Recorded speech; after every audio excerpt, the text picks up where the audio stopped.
Imagine this. You're pregnant with your third child. Your father is dying. The only people you think you can rely on are your husband and your lifelong best friend. And then you find out they've been sleeping together. But you know what's worse? Months later, he comes back, crying, begging, and you don't know if you should forgive him or walk away forever. My name is Alina. I'm 32. I was married for 6 years. We had 2 kids, a 5-year-old daughter and a 3-year-old son. I was 8 months pregnant with our third child when everything fell apart. Lena had been my best friend since first grade. We shared everything: homework, secrets, our first cigarette behind the school, our first heartbreaks. I called her my sister, even though I never had siblings of my own. She supported me through everything, even during her own divorce. She practically lived with us at one point. She babysat my children. She was the godmother to my daughter. She called Anton, my husband, her favorite brother-in-law. And I trusted her with my life. When my dad was diagnosed with cancer, Anton told me to take time off work. "I've got this," he said. "Be with your dad. Lena and I will take care of everything else." He hugged me. Lena nodded, standing just behind him, always present, always close. I remember one night at the hospital. My dad was sleeping, and I texted Anton, "I love you. Thank you for being there for me." He didn't reply. A few minutes later, Lena sent me a photo of my kids from our living room. Anton was in the background, wearing the anniversary shirt I had bought him. They looked like a family, without me. Back then, I didn't suspect anything. Not really. But I felt it. Subtle changes. Anton started taking his phone into the bathroom. Lena kept forgetting things at our place. One day, I found an earring in our bedroom. Not mine. I didn't even think. I just put it in the drawer. A small red flag. I ignored it. Then one night, I woke up to laughter in the kitchen.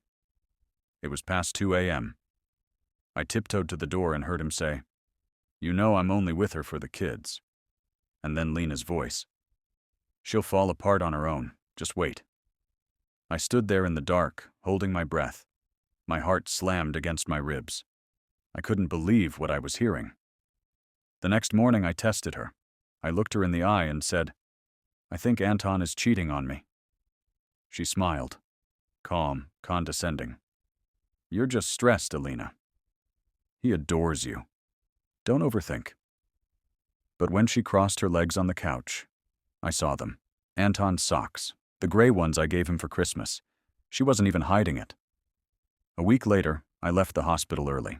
I told them I'd stay the night, but something in my gut said, "Go home." I opened the front door and heard music playing upstairs. Our wedding song. The one we danced to. My breath stopped. I walked down the hallway like I was in a dream. The bedroom door was cracked open, and I saw them. She was straddling him, in our bed, with our family photos still hanging on the wall. She kissed his neck. He whispered, "Soon this will all be yours. Just be patient." I didn't scream. I didn't cry. I turned around and walked out. The next day, I texted her. I saw everything. "Get out of my life." She replied within minutes. "You lost, Alina. He's mine. He always was." I collected everything. Screenshots of their texts, audio recordings of their calls, photos. I showed it all to Anton's mother and to Lena's. Both women cried. Lena's mom said, "She's not my daughter anymore." Anton tried to come after me. He came to my father's house, yelling, kicking the door. I called the police. He was taken away. He never came back. And Lena. She kept messaging me, first apologizing, then accusing me, then sending me photos of her and Anton cuddling. One said, "This is what a real family looks like." I didn't reply. I filed for divorce. I started therapy. Every day I looked at my kids and told myself, be strong, for them. My dad died a month later. The last thing he said to me was, "You did the right thing. You saved yourself. Don't let that filth live in your heart. You're light. 8 months passed. Time slowed down and sped up at once. I still lived in my father's house with the kids. Still slept on that old creaky leather couch. But inside, I had changed. Hardened. Sometimes I'd look in the mirror and not recognize my own eyes. One rainy evening, I heard a knock at the gate. Anton was standing there, soaked, holding lilies. He looked like a ghost. I left her, he said. Lena. She went crazy. Threatened to tell the kids you're a bad mom. Sent me photos of us from months ago, said, "You'll forget her smell soon." He told me she stalked him at work, tried to manipulate him, even planted her underwear in his car and emailed the photo to me. I remember that day. I opened the email and it simply said, "Come home." No name. But I knew. Anton didn't beg. He didn't grovel.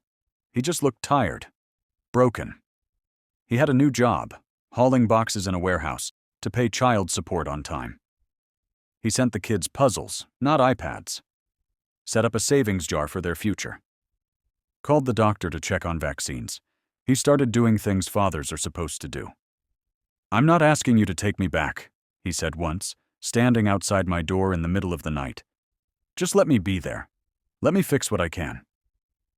I closed the door, sat by the window, watched him wait. He didn't leave until sunrise. Weeks passed. I let him take the kids to the zoo. Supervised at first, then alone. They came back glowing. Drew pictures of us. Mom, Dad, and us. Lena wasn't in the drawings. That felt strange. Then, a week later, she came back. She texted me from a new number. "You think he's yours now? He's not a thing. He doesn't belong to you. He came back out of guilt.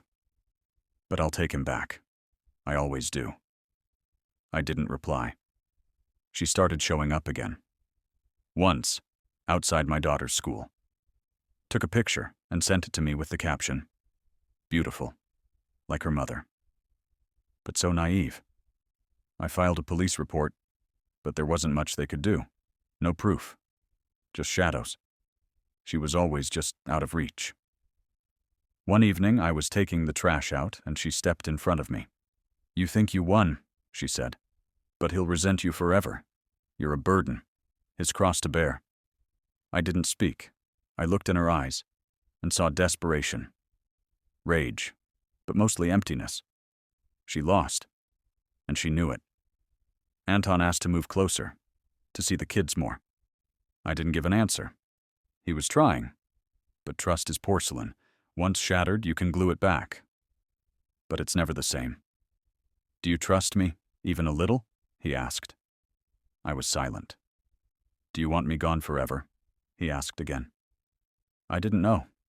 I was tired. So tired. Inside me, 2 women were at war. One remembered the love, the hospital visits, the first dance, the first child, the way he held my hand in the delivery room. The other remembered Lena, sitting on him, in our bed. His whisper, "Soon this will all be yours." I didn't know which voice would win. Recently, Lena crossed the final line. She created a fake nanny profile and started messaging my daughter online. Told her, "Your mom doesn't let you live with Dad. She lies to him. He's sad." I filed another report. This time, the police found her. She was issued a restraining order. Anton found out first. He was furious. "If she ever comes near the kids again, I'll take her to the station myself. I don't care who she was to me. I screwed up. But she doesn't get to hurt them." That night, I hugged him. Not as a husband, but as a man who made a mistake and was trying to fix it. Did I forgive him? Not yet. But I don't want to hate him anymore. I just want peace. Maybe one day he'll be part of my life again. Maybe not as my partner, but as someone who chose to rebuild from the ashes. Not for love, but for redemption. Betrayal breaks us into pieces. But maybe that's how we finally learn to rebuild. Stronger, wiser, and whole. A few weeks ago, I received a letter in the mail. It was handwritten, 2 pages, carefully folded inside an unmarked envelope. I thought it was from Anton, but the handwriting wasn't his. It was Lena's. She said she was leaving the city, that she was tired of chasing a man who never truly loved her, that I had ruined him by turning him into a soft, weak version of the man she once desired. And then she wrote this: "You may have won the family, but I'll always be the one he chose first. I was the fire. You were the safety net. Enjoy your ashes." I didn't feel rage or triumph, just quiet relief. She was gone. A few days later, Anton and I sat on a bench near the park, watching the kids run in circles, laughing. His eyes looked worn, but peaceful. "I'm thinking of moving," he said. "Not far. Still close to the kids.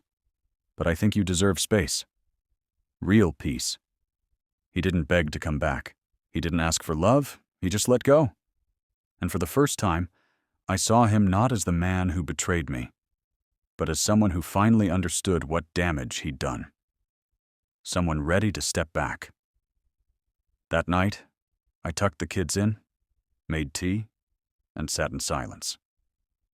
I thought this was it, the end of a long, painful chapter. But it wasn't. 2 days later, I got a call. "Ma'am, this is Officer Davis.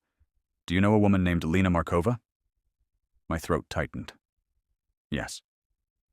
"She was found unconscious in her apartment. There was a note. You were listed as her emergency contact." I couldn't speak. At the hospital, they told me it was an overdose, pills and alcohol, intentional. The letter she left behind was a mess, rambling, poetic, bitter. She wrote about Anton, about me, about how she gave up everything. And then one line stopped me cold. I only ever wanted to be her. And when I couldn't, I had to disappear. She survived. She's under psychiatric care now. Her mother reached out, asking if I'd come speak to her. I said no. But that night, I lay awake crying. Not for her. Not for Anton. But for every woman who carries pain like armor. Who has to keep functioning through betrayal, motherhood, grief, and still be strong. Weeks passed. I thought the nightmare was over. Until the twist. I took my daughter to the dentist for a regular checkup. Nothing special. As we were finishing paperwork, the receptionist asked, "New address?" "Yes." "And the name of the second legal guardian?"